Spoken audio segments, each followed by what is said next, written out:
it sounds very unromantic to say, but I found like being a Marine and having this background was like fantastic preparation for being a writer. You learn the discipline. Today's guest, he's a war hero, a CIA special operations officer. He did 5 tours of duty in Iraq and Afghanistan, where he received a Silver Star, the Bronze Star, and a Purple Heart. And he's a great writer. I'm talking about Elliot Ackerman. There's such a huge chunk of America that does not understand Yeah. the military. I mean, and then there's obviously a slice of America that understands it all too well. The trade-off of like having the discipline now at the expense of yourself later, I think that's something that kind of keeps me up at night a little bit. I absolutely think that way. I think discipline is like gifts you're giving to your future self. The 2 most powerful people in the world, and not an ounce of discipline or restraint between them. It's almost a sort of form of like Stoicism. Like the one thing you can control is how you're going to react to these events. I'm sort of haunted by the question of like,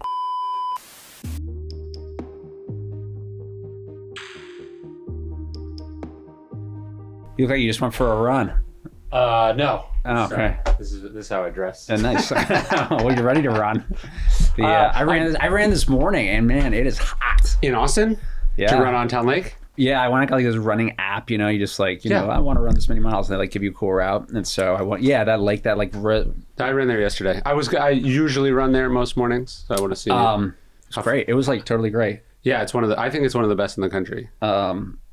But hot. Yes, but a surprising amount of shade. No, it was just reminding me. I'm like, you know, like I'm in my blazer. I'm like, this is the time of the year where it just like it shifts on you, and it's like, and usually for me, it's like will be one like sweaty walk through a city. I know. Or like brutal run, or I come back it's just like dead. I walked the dog earlier, and then I was like, oh yeah, this is why I dress this way. It's because it's like you're switching between roles, and it's like if I'm dressed for like. It's like, why am I dressed for the made up thing that I'm not doing? When what I'm actually doing is chasing children around or walking dogs or. How old are your kids? 8 and 6. Boy, girl? 2 boys. Oh, wow. Yeah. Cool. How far did you run? It's like an hour or so. I don't know. Like. Oh. So you measure in time, or do you measure in distance? And so, it's funny. I've been having I have 4 kids, 2 stepkids, 2 of my own, and my son is 13. And he and I have been having a lot of conversations about this, whether or not it is better to measure in distance or in time. Okay. So I measure in time. I've always measured in time. Really? Yeah, because I feel like it pushes me if I'm doing the same run. The same run starts to get longer over time. Whereas if I'm just like, I'm going to go 6 miles, it's easy for me to be like, you know, whatever, like 6 miles in 60, you know, in 40 minutes versus 43. Who cares? I'm doing my 6 miles, so it like allows me to slack off. But you don't do like a loop where, like, I feel like I would be. I do out and back. So wouldn't measuring it by time? Well, here's the thing. I'll go out and back. So I hit, like, so I'm going to do 30 minutes out, 30 minutes back. Okay. So I go 30 minutes out, and if I'm doing a consistent run, I'll get to like, I'll want to hit the turnaround point from the last 30 minutes. So I'll be like trucking to try to like, because if I don't hit it's 30 minutes, I'm like, man, I totally, you know, like it's just psychological. So like I'll hit my halfway and then I'll be coming back. Yeah. But you better not come back short. You better make the 30 back. You know, you better not be like 1 hour and you're like 1 minute and you got like 1/8 of a mile to go. You say for me, like it's just psychological. It kind of keeps me honest. So that trail around Austin is exactly 10 miles. It's like 10.02 or something. So you can start like, and there's lots of different lots. So it's like, depending on where I am, I pull in here and then you come, it's like, if I get back to the car and I do the full lap, it's 10, but then you can cross it. There's like, if you cross at this bridge, I've been doing it for 15 years. If you cross at this bridge, it's 5. If you cross at this bridge, it's 4. You know, like different bridges, you can cut it off or double it or whatever. So I'm so like OCD about my out and back thing that I actually went on my running app and I'm like, all right, because I don't know Austin. I'm like, like, okay, we're going to go out here. And it gave me like a very elegant loop to do. And I was like, well, I'll just do the loop. And I was like, loop might be a little short. And I'll just like kind of go a little further and out and back.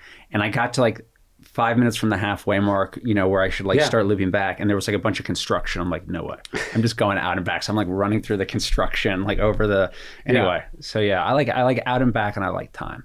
Interesting. Yeah. I guess I do miles, but I'm trying to do it in less time. I don't know. The question I get all the time is people go, are you training for a marathon? Yeah.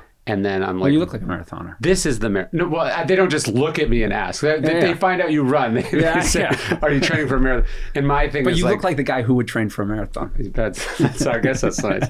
But I'm like, no, this is the marathon. Doing it for no reason is the marathon. Well, yeah. Have you run marathons? I've done. Well, I did. So one time on my birthday, I was like, I'm going to do a marathon, and so I did that loop in Austin 2.5 times. So awesome. I just did that. So that's the only time I've done it. But I'm going to do the marathon to Athens run. Oh, cool. Yes. Where? I'm sorry, when? Like when? It's like when? Like, what's the setup? 13th of July. Again, just by myself.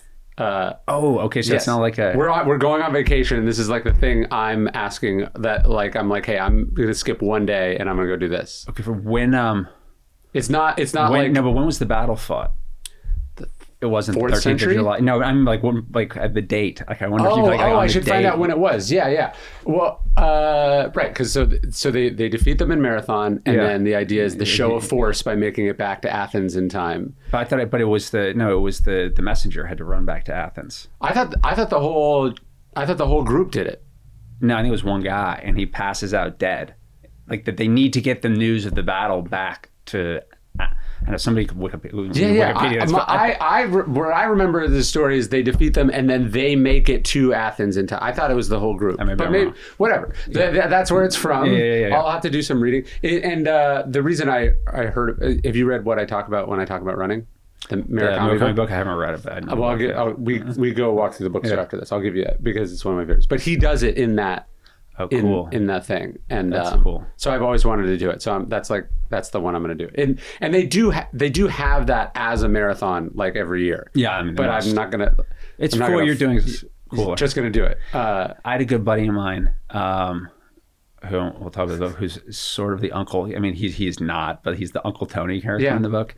And we were kind of younger in the Marines together. And I came back off a deployment, and he was turning.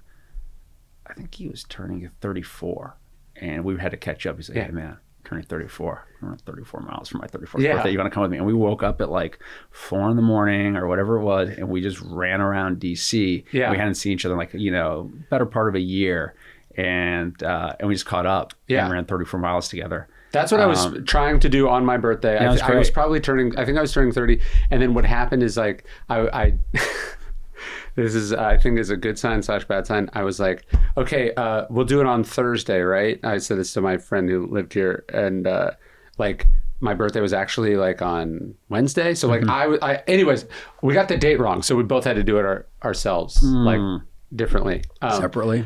Yes. But I've always found it, like one of my rules is like, if you don't regularly completely lose track of time, your job sucks.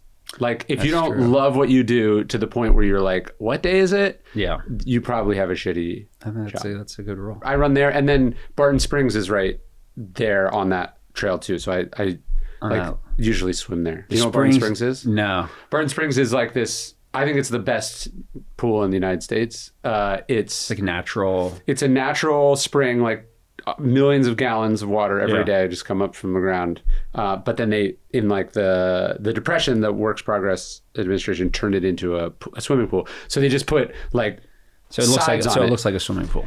Sort of, yeah. But when you get in, it's 20 feet deep, and it's rocks and turtles and fish in it. But it's always the same. It's always 71 degrees. That's really cool. It's an eighth of a mile long. That's amazing. When I used to live in Istanbul, there was a floating barge in Galatasaray, which was their big university, that would churn water from the Bosphorus. And so it was a swimming pool basically like made out of Bosphorus water. Whoa. Which was awesome. And you could swim. I used to go run. I mean, this is my favorite runs I'd ever do. When I lived there, I would go down. I'd like run on the Bosphorus, do my out and back thing to my apartment, finish, take off my shirt, my shoes, my socks, put them on the side, and then I go swim in the Bosphorus. Because the Bosphorus is, it's not like a stinky river. It's like it's the ocean. So and that was like amazing. Yeah, in Berlin they have a floating swimming pool you can swim in too. Yeah, I think the ones in Sydney are probably the greatest pools in the world, though. Have you seen those? The ones like on Bondi Beach that are next to the ocean. Once when I was a little kid, I want to go. It's the best. Anyways, I haven't run today yet. I'll probably do it this afternoon. Okay, that's a good time in the summer to run. Yes. Well, so I grew up in Sacramento, and I went to school in Riverside. Yeah, and so I can basically run on the like surface of the sun. And I've lived here for almost 15 years. So I just don't think about it, and I don't let that like determine whether you. Yes. Yeah. Although I was talking to my wife once about, we were talking about like destructive habits, and she was like, that's a destructive habit. She was like, that's cutting yourself. You know, like that's you deciding that you want to go for a run. It's 110 outside. You can't judge someone who has another destructive habit. That's true. I was like, I guess that's true. The worst part is it seems like a healthy habit. I can do it in the cold. Yes. In that way. Yeah. But I think in like the really brutal, I mean, if I need to, but in the really brutal heat, it's just so bad. Well, the cold you can take precautions against. Like, and you can bundle up, and then you're warm, and you warm up, and you're fine. Yeah. I mean, when it's really hot, and you're like, I mean, I've been in situations where I've like been doing, like physical exertion to the point where like I'm going to have like a heat stroke. Yeah. Like I've been on the margins of heat. Like that is not fun. No. And you get like, that is just not. This is going to sound patronizing, but I feel like you are unusually productive for a novelist. There's something about novels where they tend to take a very long time and do a very few amount of books. Yeah, what are you at, like 10 now? 8? Yeah, this is my 10th. That's a lot. Yeah, I mean, it's you don't do you identify that way or no? I don't identify that way, but I think I recognize that I guess it is comparatively. Yeah. But like I've always just sort of worked at the pace that I work. Yeah. Right. And I'm like, okay, like, I mean, I don't, like, I have an idea for like a book I want to do. Like, yeah. This would be cool. Yeah. I think this could work. Like, okay, I'm going to like, sit down today and like take a crack at the opening, and like take a crack and like, all right. And then, and then when I'm working on something kind of like my out and back running, I sort of have like my, my, whatever you want to call them, my pathologies of, this is how I set myself up. Yeah. So I have like, the work count I do every day, the times of days that I work, like the, what I do on weekdays versus a weekend, and how I kind of like my process. Yes. And so that's like my pace. And I guess the pace has wound up being, about a book a year for the last 10 years. Yeah, I mean, you're not doing like huge, thick, like sort of right. It's not like novels. I'm not like writing like Ron Chernow's Twain biography every year. He was just here. Oh, was he? Oh, cool. Yeah. Very cool. We should talk about that. But you're doing, but you're not doing short books. You're not doing like a series of novellas. No. But like that would take a really long time. It's interesting though. You'll talk to someone and they're like a novelist, and they've been working for 7 years, and then it's this. Yeah, I'm like, where is the 7 years? I don't want to. I'm not being judgmental. I'm just saying I'm not seeing the 7 years. Like it's not Gatsby. They're doing other stuff. I mean, that's what I think they're doing. Yeah, they're doing other stuff. And they're. I mean, it's. I mean, my wife's. Everyone's different. Like my wife's a writer. Yeah. I mean, she writes. She does a lot more stuff in Hollywood than I do. So that's a significant chunk of her kind of creative time. Yes. But when I'm working on something, it's like I'm like a coal miner. I'm like going down into the salt pits every day. I mean, I think most mornings I wake up, I'm like, I'm gonna say something like, got to go make the donuts. Like I kind of that's sort of my mindset. And usually, if I'm working on something, I'm like staring at my computer screen until I figure it out. Yeah. And I've noticed my wife, who's a beautiful writer and writes great books, like she will kind of be going about her business, doing whatever she's doing in a day, that doesn't seem like it's necessarily writing, but she goes, and I'll know she's, working on something because she'll allude to it. She won't necessarily tell me everything that's going on. And then it's a certain point, she'll just sort of, announce that within the last like 2 weeks, she's, written 100 pages of something. And what I've realized and recognized now about being, lived with her so long, is like she works it all out like in her head. Yeah. She rolls it over, and then it's finally ready. And for her, it's just this matter of like dictation of everything she's already figured out. Yeah, sometimes you're like, oh, that's what it would be like to not have the compulsions that I have. Exactly. Like, oh, you are not like it for you. Maybe it's not like this sort of relief thing. Like you're enjoying it, and it's more balanced and healthy. Whereas like for me, if I don't do it, there's guilt or frustration or like some sort of distress. Yeah. Like, as everyone's I mean, like I saw an interview with Sorkin, and someone asked him like, how long does it take you to write a play or a TV show or whatever? He's like, well, I was like, it takes me about like 18 months to 2 years, but about a year to 15 months of that looks like me sitting on the couch watching ESPN. Yeah. Well, sometimes you're like, oh yeah, I run sometimes. And I go, what? What's that? That I don't get. That I don't get. Yeah, exactly. Like, what do you mean you don't do it every single day? Yeah, and I'm happy. Like, my work brings me joy. So if I'm not working, like, I'm not happy. And so I'm always like noodling on something, working on something. And one of the things I love about writing or just being a creative person is that, like, it's, it's on you. So it's just, I've got an idea. I want to go do it. I've got to kind of like set a pathway of how I'm going to create this thing that I have a notion that I want to execute and bring it to the world. So you measure in time, but you measure your writing in word count. In words, yeah. That's interesting. Yeah, they're kind of opposite. They're very opposite. Yeah. I would never measure my writing in time. See, I would think time, you're like, hey, I put in the work. Sometimes the inspiration struck, sometimes I pulled it off. But what mattered is that, like, I made the space to do it. Whereas word count to me feels, I don't like word count because it feels arbitrary in a way that, like, a pace on a run doesn't feel arbitrary, which is like you could have 1,000 shitty words. Yeah, and often you do. For me, it's all about like self-accountability, right? Yeah. So if I'm running my hour out, I guess you could say, and it's also like self-knowledge, because I know myself. I would never tell anyone else that they should do it the way that I do it. I'm like, okay, but given my psychology, I know myself well enough to know that if I am running out and back and like my turnaway point today is like a half mile shorter than my turn, I'm going to be so filled with self-loathing that, like, I'm going to run faster. I'm not going to let that happen. Yeah. And actually, one of the reasons I like, running in cities where I've never been or running places I've never been is because I'm like, well, I'm not going to have this like moment of like, you didn't get to as far as you did last time, Elliot. Like, I can enjoy the run a little more because I like don't, and I think with writing, for whatever reason, for me, being like, listen, my work today is these 1,000 words, or even if I'm revising something, so I'm going to revise these 20 pages or whatever it is. It's like whether the 1,000 words are good or bad doesn't matter. Like, you got them down, and then what I always do the next morning is I reread, or actually I do it in the afternoon. Yeah, after I read what I've done. Yes, and then I'm merciless and I read it like someone else did, and I'll chop up and delete half those words, but it doesn't matter because I did write them in the first place. Yeah. So I feel like to get the good words, you got to write the bad words. If you're only trying to write good words, you're probably not going to write that much. Yeah, I just tend to see like sitting in the chair as an equally valid proxy, because I mean, like, sometimes you're thinking, and that still counts as sitting in the chair and doing the thing. I don't know. I don't do word count as much because I don't know. I just never like even like in the contract. You sign a book contract and it's like 70,000 words. It doesn't matter. No, it doesn't matter. The book is the book. So I have a sort of an aversion to word count.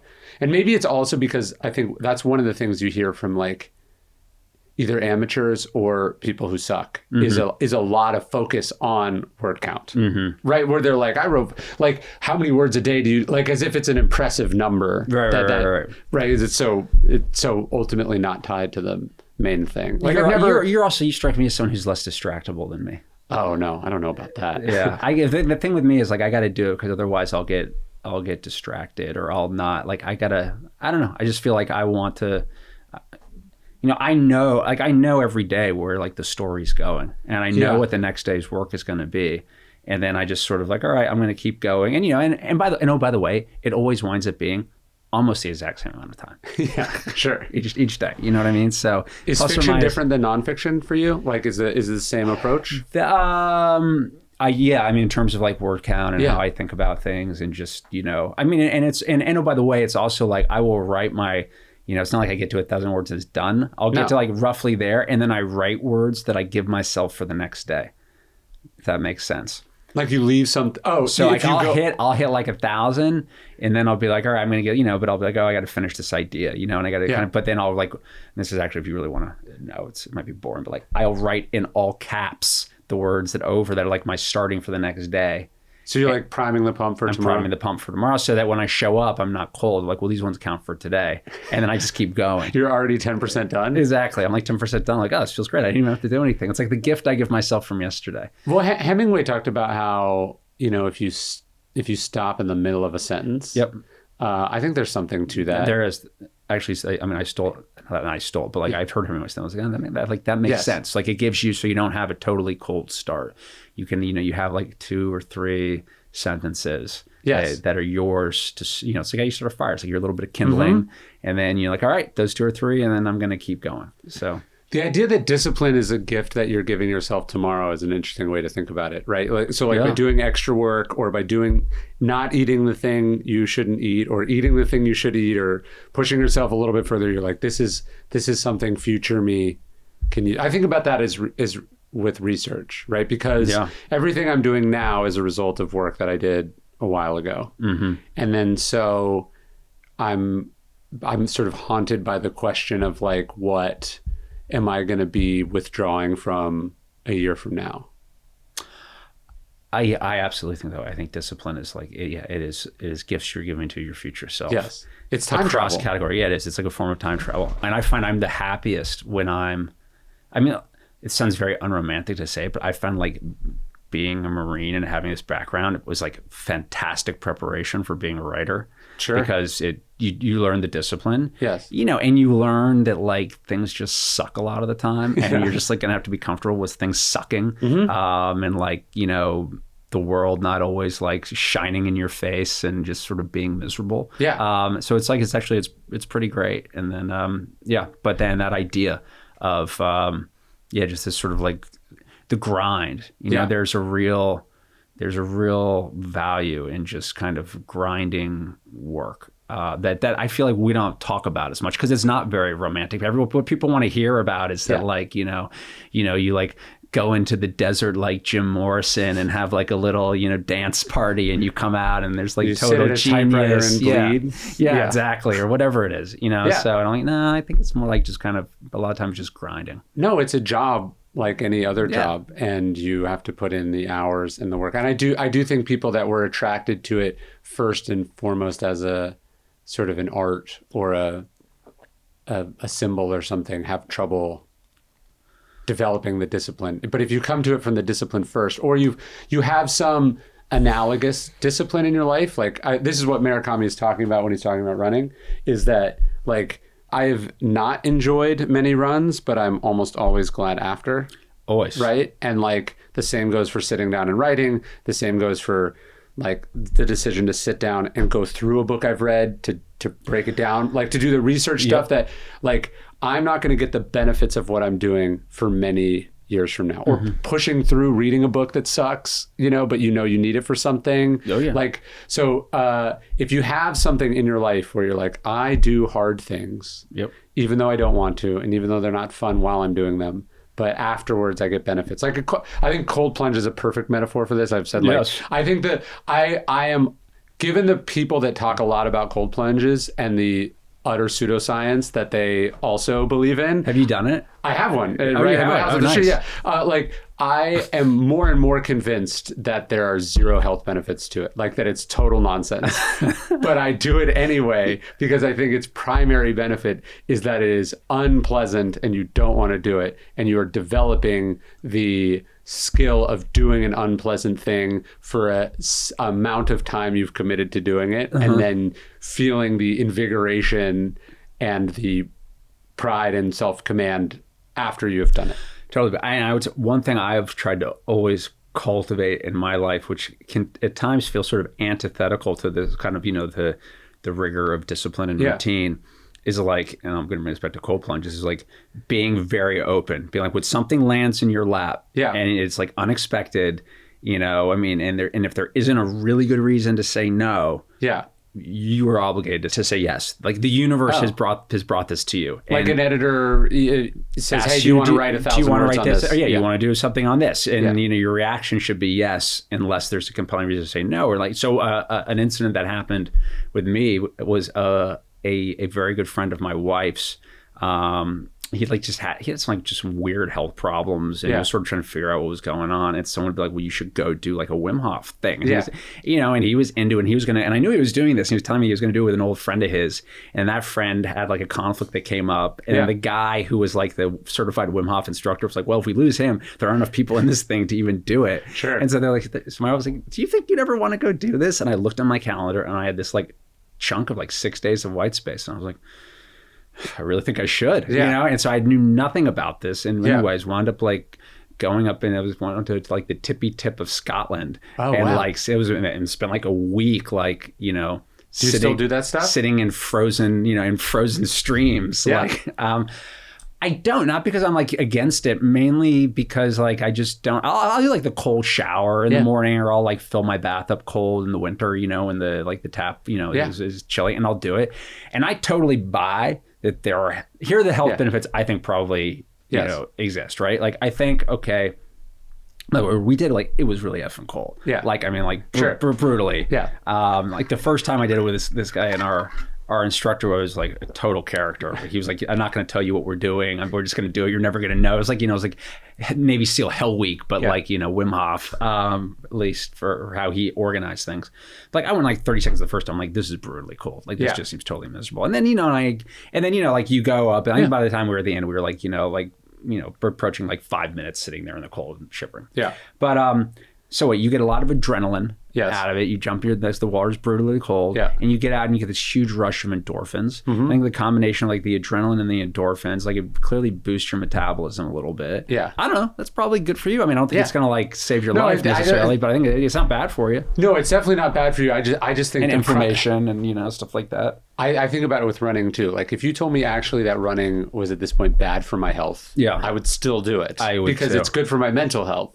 You know, I worry about this when I get older, actually. I worry I'm going to like kill myself on the treadmill or something, or like I won't be able to, or I'm going to have to go through a process of convincing myself that it, like, you know, like having, you know, like letting go and being like, you got to now, what was once your hour run is going to be a 30-minute doddering walk, and that's okay. To me, this is why I do some biking, and then I try to swim. I try to swim. Yeah, I cross train shit like that. Yeah, just to let's swap one day on the knees for something very low impact. But you will be 87 someday probably, and then you're probably. But when you're swimming, you see a lot more old people in the pool than you do on a trail. Run. Yeah, on a trail for sure. No, I have my things. I do a lot. I do not run the way I ran when I was like 22. Yeah, I like switch it up with other things. Well, that's my wife's point about like, okay, so what are you think you're keeping the discipline up by running when it's 110, but like, what is the actual effect on you and the body that. You know, the trade-off of like having the discipline now at the expense of yourself later, I think that's something that kind of keeps me up at night a little bit. It's like, how do you, if there's a part of you that's always going and will always push, how do you keep that within sustainable bounds? Even with writing, right? I could probably write more than the market would be interested in the short amount of time. So spacing them out is a decision. Giving them room to breathe is a decision, and then also just like burnout, like the decision to go like, hey, I'm gonna actually exert the discipline here to not do than to do more. That is sometimes harder. Yeah, I think that can be harder. You know, I think it's important to sort of get into the paradigms that work for you and support your goals. Like, you know, like when I was in the military. For a long time, I mean, I thought about my fitness in like very specific terms, like the tests I needed to pass, the courses I was going to, and you know, there weren't like wild shifts in how I was training, but I was very cognizant of like, you know, I got to hit these metrics. And then I got out and I was like, okay, well, what are my metrics I'm going to hit? Yeah. And I sort of landed on a very basic metric, which was, all right, when I am 90 years old, I don't want to be fat. Yeah. I don't want to be broken. Yeah. And I was like, all right, so all my fitness goal, and oh, by the way, those two are like connected. Yes. So, you know.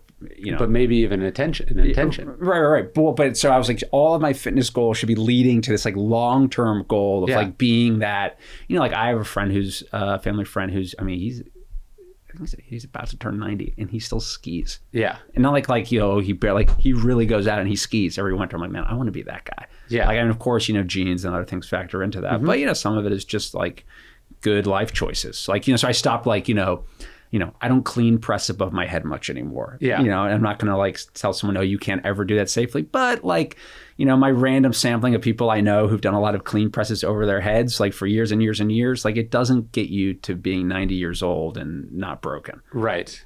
So. Yeah, no, I need to start stretching. Do you got yoga? I hate it. I do yoga once a week for an hour. Okay. See, that's that might actually be more an investment in being what you want to be when you're 80 than the running is. So I started doing it. I had always been a runner in the military, and then my same good buddy who I ran with on his birthday, he got into it. Where I worked at the agency, like, there's different corporate cultures where you go. Like some places they golf, some people places they surf.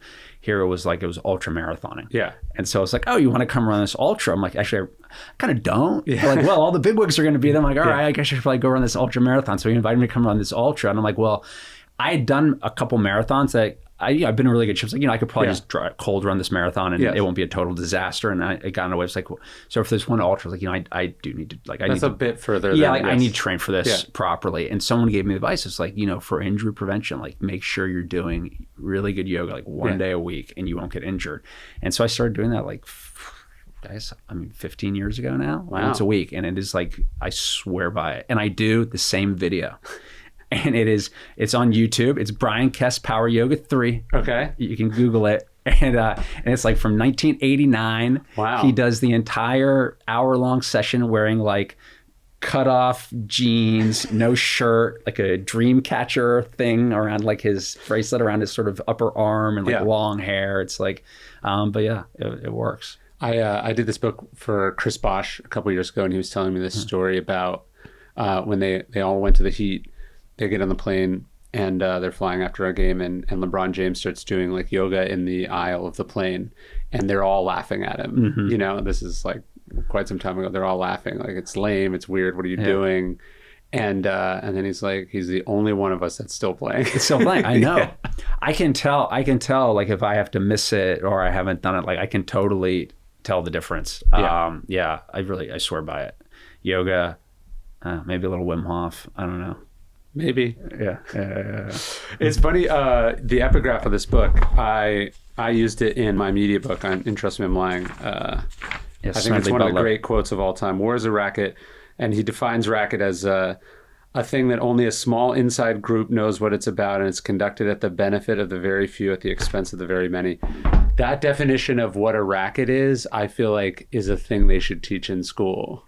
They should. Because you realize, there's a lot of fucking rackets. A lot of rackets. Yeah. The open secrets where everyone in the space, they all know how this works, and they have private misgivings about it, or they all complain about it, or they wish it was otherwise. Mm-hmm. But like, to the public, it's something else. Yeah, and it's often like, the racket is like the mystery that's right in front of your face. Like everybody knows this is going on, but no one can exactly see the mechanisms by which it works. You know, it's almost like it's the old kind of like David Foster Wallace saw, like there's, from his graduation speech, like there are two fish swimming along. One fish says, the water's you don't know right you're in the water. Yeah, you don't even know you're in the water that you're in until, you take a step back. Yeah, or I remember I was working for this client this one time, and some media outlet had said something very unfair, and I wrote into them and like that my client was very upset, and it was this whole thing. And then he goes, I thought the writer responded, and he goes like, I don't understand. He's like, I thought we all knew this was professional wrestling.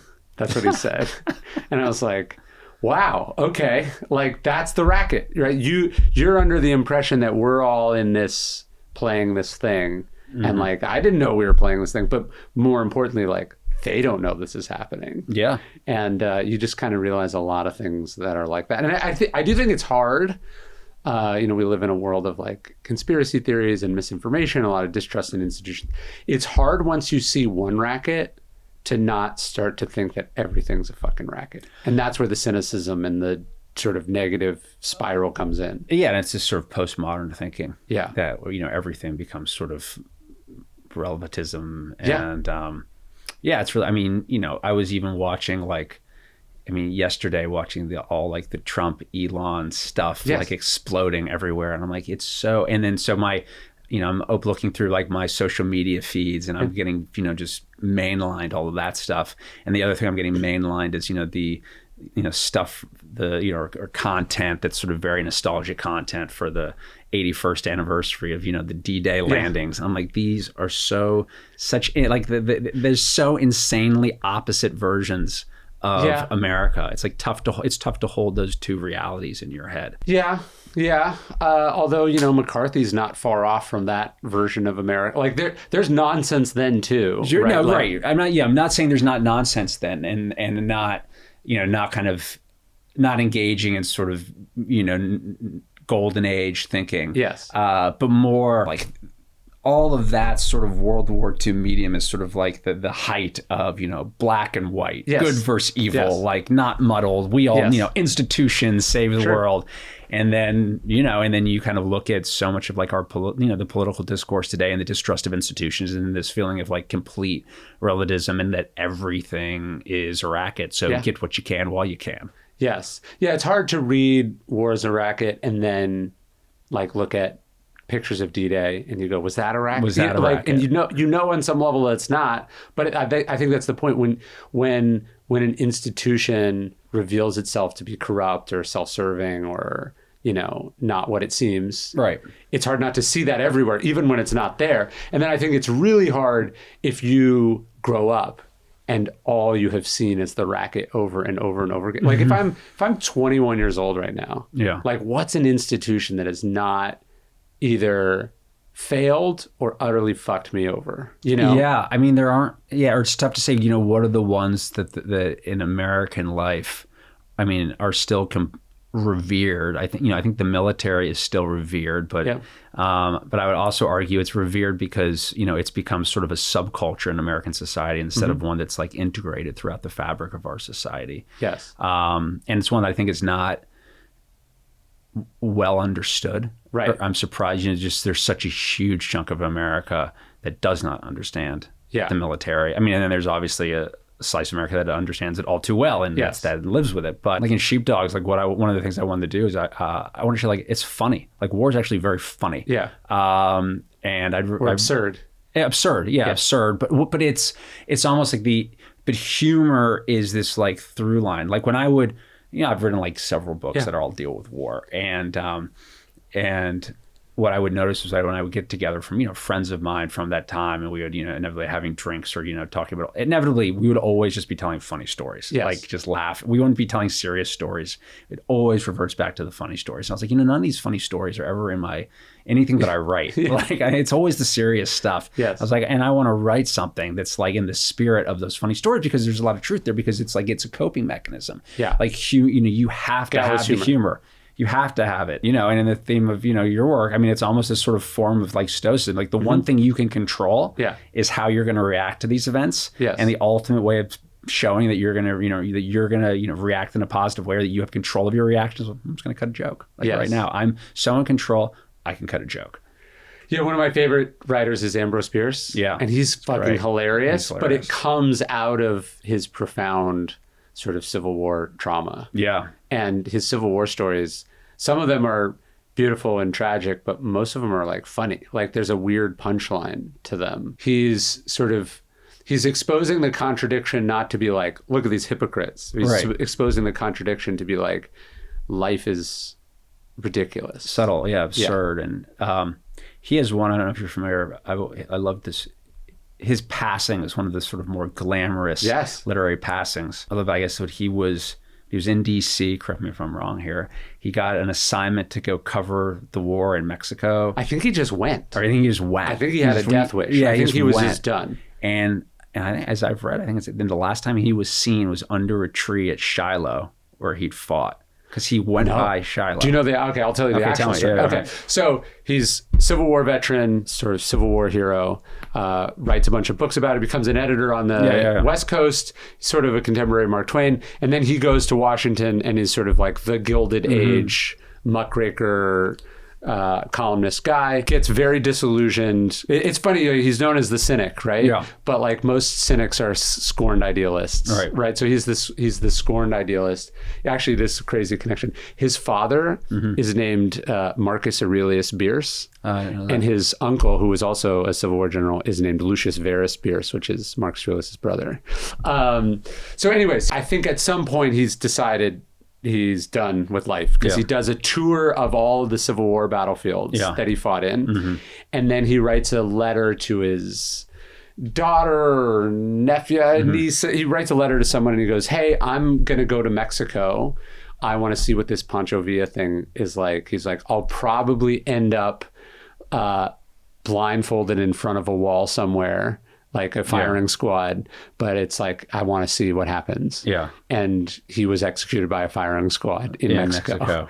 And he's one of the first of those sort of modern celebrities that people don't believe the accounts of his death. So he's seen all over. Like, is Ambrose Bierce really dead? Reading something like it was like he was seen, like someone saw him at Shiloh, because his famous, like the battle he fought at what I saw at Shiloh. What I saw at Shiloh. Someone's like, oh, we saw, like, see the old man Bierce like at Shiloh, and then, you know, I mean, he disappears. Yes. Yeah, right? I mean, he goes to Mexico and is killed. Yeah, and I think the reason we think that is that's how an Ambrose Bierce story would end. Of course, it's very romantic. It's always the twist, right? The occurrence at All Creek Bridge is one of the great stories of all time. Yeah, great twist. It's always the twist. So the idea of him just predicting his own death and then going exactly that way is too on the nose. It has to be a twist. Yeah. No, he's great. Did you see, speaking of muckraking journalism, there was a great, if you ever read Balzac's Lost Illusions? No. It's really worth it. It's a great novel. It's, one of his, like, his door stoppers, and the Condition Humaine. But they remade it as a film in France. So I'm probably not doing a good job selling it right now. But if you want to watch like a 3-hour French movie that's an adaptation of a Balzac novel, go check out Lost Illusions. It's on Apple. But in all seriousness, it's actually great. It's so good.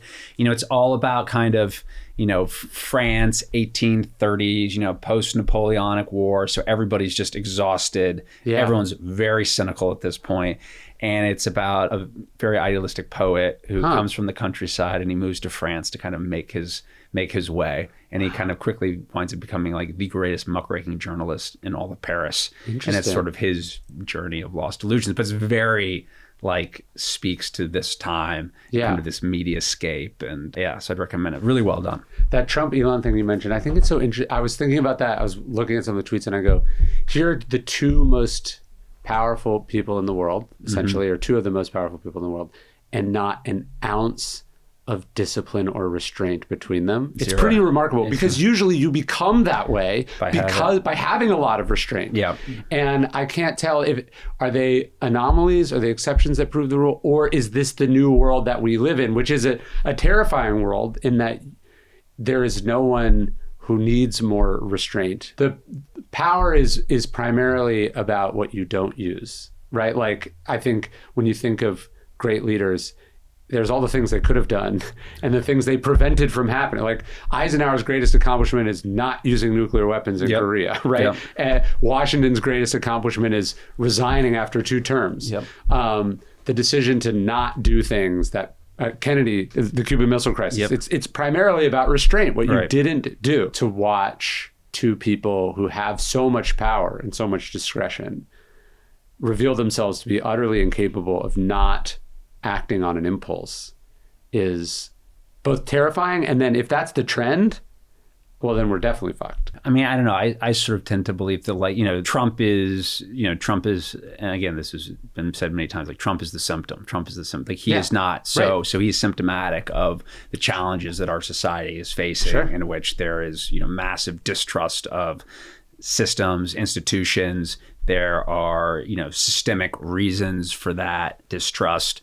A social contract that kind of like doesn't work as well as it used to. So if Trump had had come on the scene, he was on the scene for a very, very long time. Then the moment he finally met his moment. So the question becomes, what events or series of events will sort of be corrective, and whatever they are, I imagine they will probably be very painful. Yes. Right. What is the... Because you need to have the restraint, you need to have felt the pain. Yes. Right. Yeah. To have restraint, you need to be shown the costs of excess or the lack of... You have regulations because laissez-faire failed.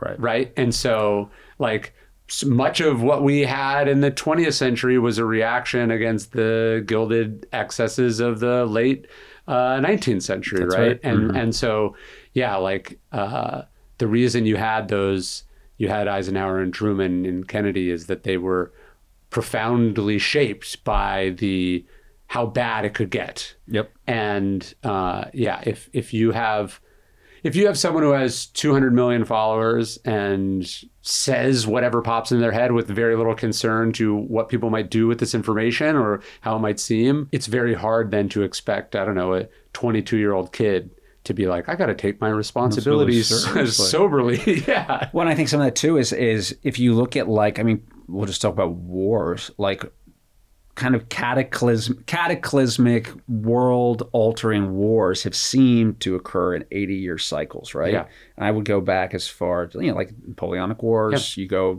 80, 90 years, you wind up sort of with the First and Second World War, which I would chunk together as one sort of, massive shake-up of the global order.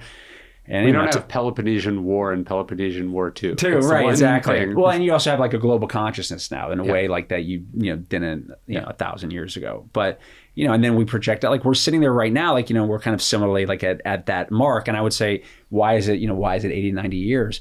I think you are ripe for that type of a massive global social upheaval at exactly the moment when everyone who can remember the last one is dying off, and there's no living memory of it anymore. And we're at that point. There's really no living memory of how horrible that was, and no one would want to live through that. And I would argue, at least in America, there's some of that wisdom. Like I was reading this article, and it was saying that there's like one combat veteran in China, like one general has any combat experience, and it's like not particularly impressive combat experience. It's just like token experience, and you're just like, okay, so what does it look like when your main geopolitical opponent is not particularly personally aware of the costs, and then when you have, I think the trend in the U.S. is a lot of sort of belligerence and play acting about things as without the historical understand.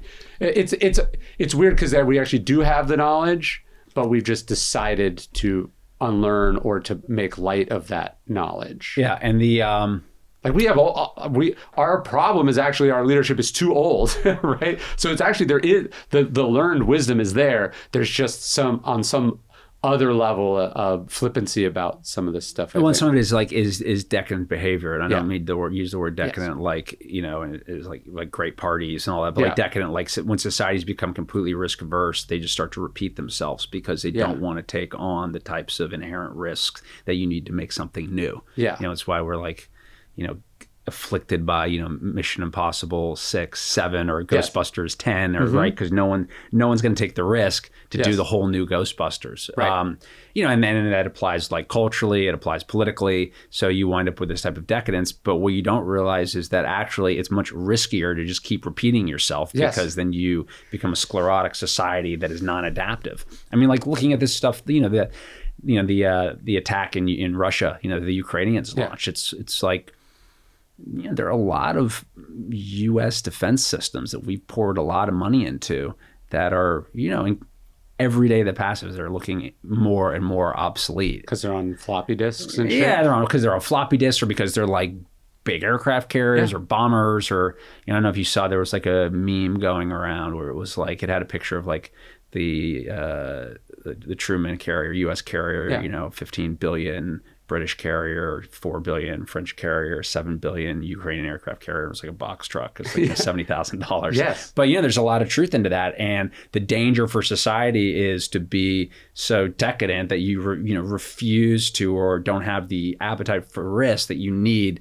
to innovate and to stay on the cutting edge of things. I mean, I'm pretty bullish. I'm still bullish on the U.S. And I think we kind of always muddle our way through, and I think we have. Look, a couple of years ago, people thought Microsoft was, like old and past by. Right. And it's easy to underestimate the value of resources and talent, and you can always turn things around. But I was just struck by. It's interesting that the right is talking a lot about virtue these days. Yeah, and then has actually embraced a kind of like a platform and a cast of characters that is about as close to anti-virtue as you can imagine. Not that like I think the left is full of these like wonderful people, but I'm just saying it's like it is weird to think like, what do you have to do to get kicked out of this. It sort of depends who you are too, right? Because I think there's some people who, I mean, it's the classic Trump saw, like I could shoot somebody on Fifth Avenue and no one would do anything. Because I think like the cardinal sin of a politician is being disingenuous. So if your brand is completely outrageous, you'll kill someone on Fifth Avenue or do whatever, or like when even Elon was saying like, I've got the goods on Trump. He's in the Epstein. Well, everybody knows Trump's in the Epstein file. I think if that came out tomorrow, it would be a news story for like 6 minutes and nobody would care. Yes. Because also we know you don't care.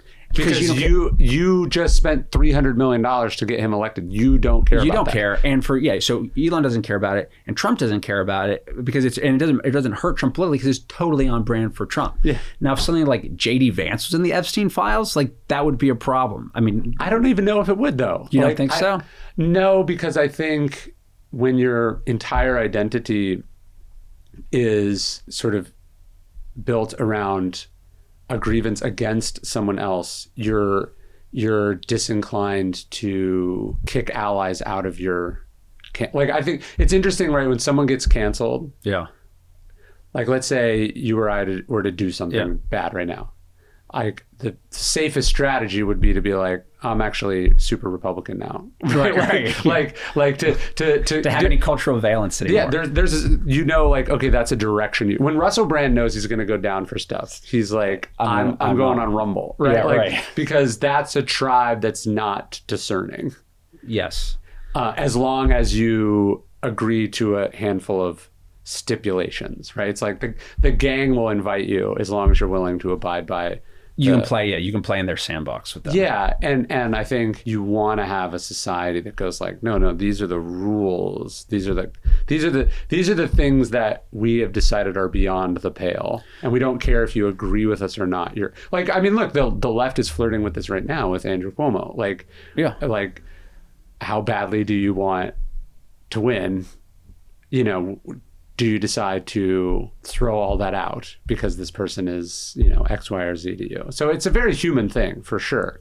But it's like, how do you have a society that doesn't have the ability? Like people have made this whole thing about cancel culture, which, I think did get excessive, but like, yeah, you want to have some device other than jail where you go, you don't get to do this anymore.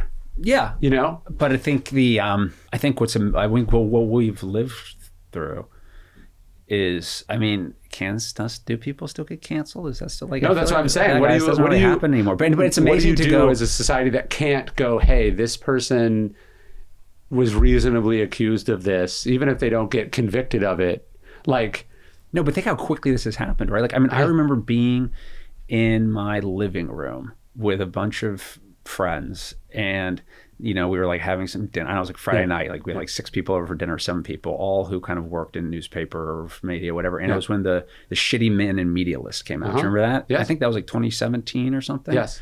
And I remember everyone sort of looking at it, and we're all like, everyone's good friends, but everyone just sort of, I'm like let's hope you're not on it. Yeah, hopes you're not, hope whoever is like, and not, and just this sense of like, oh my God, like these people, and knowing 1 or 2 folks who were on it, like, and it's as though they had died. Yes. Like they had truly just died. Like, and then not knowing what to do with our newly dead. And I feel like that just couldn't happen today. Yeah, and that's probably good. Yeah, no, and that's probably good. I agree. And now it's like you could do something. It's probably the opposite, where it's like, what would someone have to be accused of? But I think they're interrelated. Like, I think the Shitty Media Men list gets you to this point where now you can What's do the anything. overprescription of antibiotics? Yes. And then you get superbugs. Exactly. I think you get a world where shamelessness is a superpower, because it's the pushback to the over, to the sort of the overcorrection. Yeah. But it's also, for me too, it's like psychedelic to remember this world. Like I remember there are a couple presidential elections. I remember the 1996 presidential election really well, because it was just like such a non-thing. It was Bob Dole versus Bill. Like, who cares? You know what I mean? It was, and I remember the 2001, because there were all of these questions. You'd been through the Lewinsky stuff, and there were questions of Bill Clinton's marijuana use held in contrast with the idea, did George Bush ever try cocaine or something? You know what I mean? Yeah. And people were lit up about this stuff. Yes. Which just seems so... Well, it's weird. It's weird to be like how lit up they were. And then also there's this sort of collective memory that things were calmer then. No, but they were wild. Yeah. I mean, they were, it's not that like they were wild given, right? Don't you, I mean, I don't know what you think. I remember it as they were wild given what norms were at the time. But if you took that same set of events and transposed them on today, you'd be like, who cares? This is so snoozy. Yeah. Yo, you would kill for a scandal of that level of insignificance. Right. But those scandals of that level of insignificance evoked a response as strong, if not stronger, than some of the scandals we have today, because I sort of think we're beyond, I don't know, it almost feels to me we're beyond scandal. Yes. I think, what do you do when you're in sort of a post-shame society? Yeah. That's shame being, I think what I have learned is that when you read about the founders, despite their raging hypocrisy and secret shames and whatever, there was a profound sense of propriety and honor. And there was this self you were aspiring to be, right? This sort of classical self. Yeah. And that's why, I don't know, Washington decides not to take a salary. Right. There's one scene in the Revolutionary War where his overseer, again, shitty person overseeing a slave plantation, but rushes out and tries to make a deal with the British to protect Washington's plantation. Right. Washington's like, I would rather it be burned to the ground than get special treatment. Right. It's not like he was somehow less self-interested than we are today. Right. It's just there was this sort of norm, this culture that said, like, you don't want to be a person. And he probably knew at a certain level, right? Like that it would be worse for him. Like, you don't like, trust me, you do not want to hold on to your plantation if you hold on to it that way. Yes, exactly. And he probably meant that as far as fitting in with his peers, but also his sense of self, like his sense of honor. And so I think we have seen ourselves as this constitutional republic, and we saw the courts. We saw ourselves, we overestimated the value of the machinery.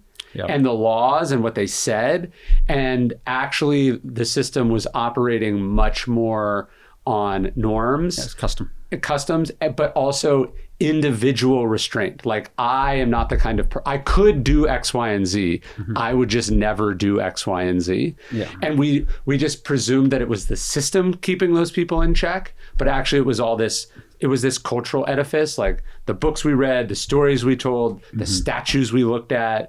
And when all that goes away, you're like, oh, we're really just hanging on by like whether or not the person is willing to commit hara-kiri or not. Like that. And I think you also combine it like politically at a moment when you just look at our politics where, the machinery of just the very snoozy machinery that like no one wants to ever look at because it's really boring. But like the difference between like a 527, a 501c4, a 503c, like it is, so like Post Citizens United. Yeah. Like a guy like Elon Musk, and like he was tweeting about like, oh, we need another party. Like he can roll in. Like if he wakes up and decides next election he wants to dump $5 billion into some initiative or on there used to be legal like you couldn't do that. Yeah, there was a reason. They can now. Yes. Like he can. Yes. He could go get someone on the ballot on his new party, a candidate that's the Musk candidate. That guy could be on the ballot in all 50 states, totally funded, ready to go, because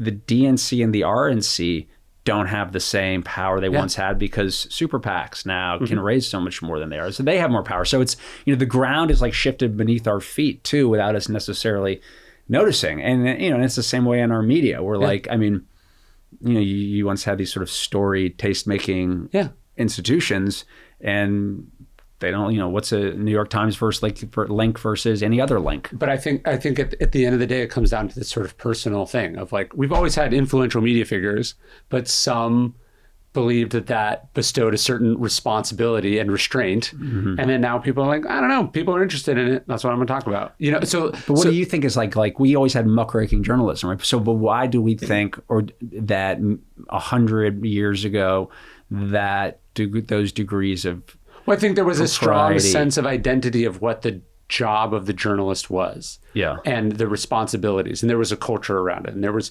it's like DC is like the only city left in America with a press club. Right. But like you wanted to be able to show your face at the press club. Right. That's why you wanted to double and triple fact check your stories. Right. You know, it wasn't the fact checker that's the lone line of defense. It was the sense of like, I want to get the story right. Right. You know, but I think that's a big part of it. And then so as that goes away, you get a new culture, and the new culture is like, I have a lot of Substack followers and they pay me a lot of money. So that's my main job, is giving them what they want, not these are the things that I would rather die than do. Right? You know, like there wasn't a legal framework that said, hey, if you get special treatment protecting your farm, George Washington, you're ineligible for office. Now, it's like I think like you're the mayor of New York and you are indicted on corruption charges and arrested by the FBI, that you're like, no, I'm going to continue to do the day job. Like right. that you're not, again, whether you're convicted of the charges or not, the sense that like, hey, I temporarily possess this job and I'm in this job in the service of others. And I have lost, fairly or not, I have lost the moral authority possible to effectively do that job, so I therefore have to resign. That's gone. And then I'll just go make a deal with the president who I disagree with to get those charges tossed out, and then I'll just keep being mayor. Like right. We live in an upside down moral universe where that's a possible storyline. I think maybe it's a possible storyline because like what is the currency of the realm? And attention, money. Attention. Like I was at a thing with some members and their staffs, and they were talking about it. It was like a bipartisan thing, but they're talking about, you know, work they're trying to do across the aisle, and, you know, and they're listening. And one of the staffers got up and was talking about like a tough vote that their member had to make. And how they were really proud. Like this was a real act of courage. Yeah. They were, you know, willing to reach across the aisle and do this. And, you know, so much so, such an act of courage. And this member did it and lost 10,000 followers on Instagram. Like, whoa, like this is the act of courage, but said totally straight face, like took that vote and lost 10,000 of their followers. Like what an act of courage.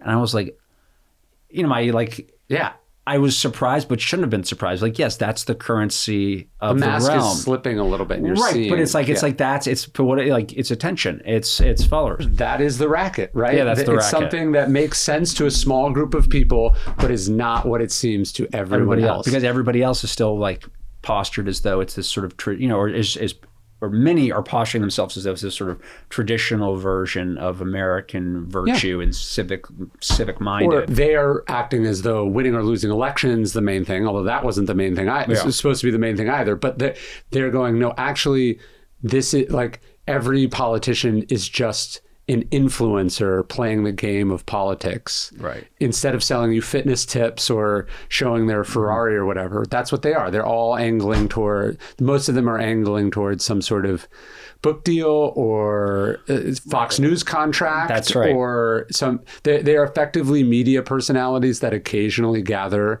in the Senate or House chambers to cast votes, but primarily are media personalities. And that's why it's so interesting when you talk to them personally. They're like, oh, what Trump's doing is awful, or I totally disagree with that. Like I had this thing at the Naval Academy where I was supposed to get talk, and I sent it to someone I know who's in office, and he's like, yeah, it's such a shame. And it's like, dude, you're one of the votes that put in the person who put in the policy. Like literally you voting differently at a confirmation hearing would have made this not happen. It's not a shame. It's it's a shame for me because I'm a citizen who has to lament this thing happening. You're one of the 100 people who's supposed to make it not a shame.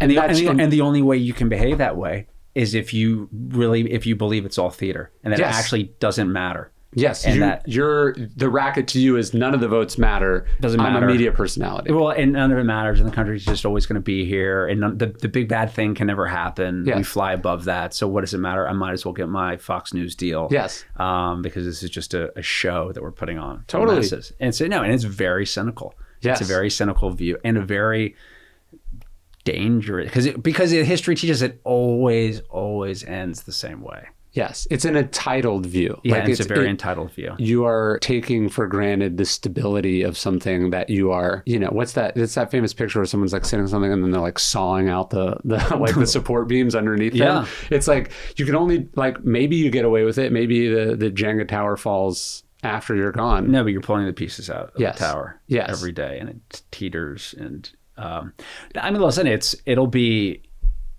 I mean, in our lifetimes, I'm certain the U.S. we will face some cataclysmic. Who knows what it will be, but there will be some type of challenge that demands a degree of national unity.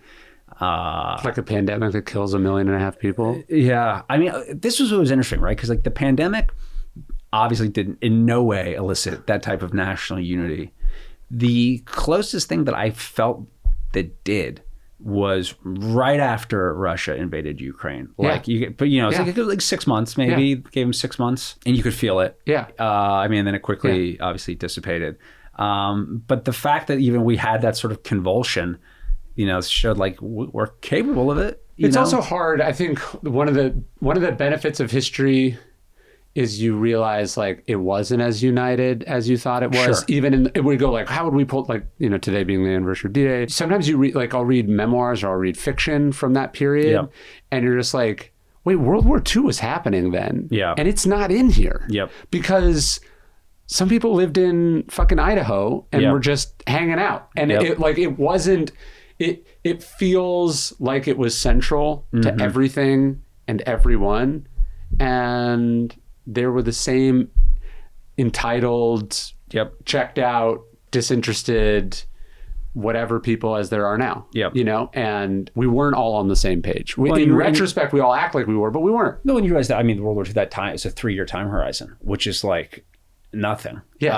And right up until Pearl Harbor, it was incredibly divisive, how the U.S. should be dealing with the war that was going on in Europe. And so Pearl Harbor happens, and we kind of have, you're right. It's like 3 years of unity. But we think it's World War, because World War II is actually like, the 30s to the mid 40s. But definitely in America, we were not. I mean, they were having Nazi rallies in New York. I know. I mean, psychologically, it's 3 years that psychologically takes up 3 decades, I think, in how we think about the United States. But there was a brief period, and you go, okay, if would we be able to marshal this if there actually was a real existential threat? You would hope so, but I would hope so if it was existential and clearly articulated. But I don't know. I mean, the ones I worry about are threats like economic threats, like, you go through another 2008 or something like that. I mean, how does the country respond to that? I don't know. I think, though, we are certainly in a time of massive distrust of institutions and lots of weak leadership at the helm. Yes. And tons of uncertainty in the air. And we're just kind of, doddering our way through it. Well, that's a happy note. You want to go check out some books? Yeah, let's go check out some books. I'll pick out some stuff.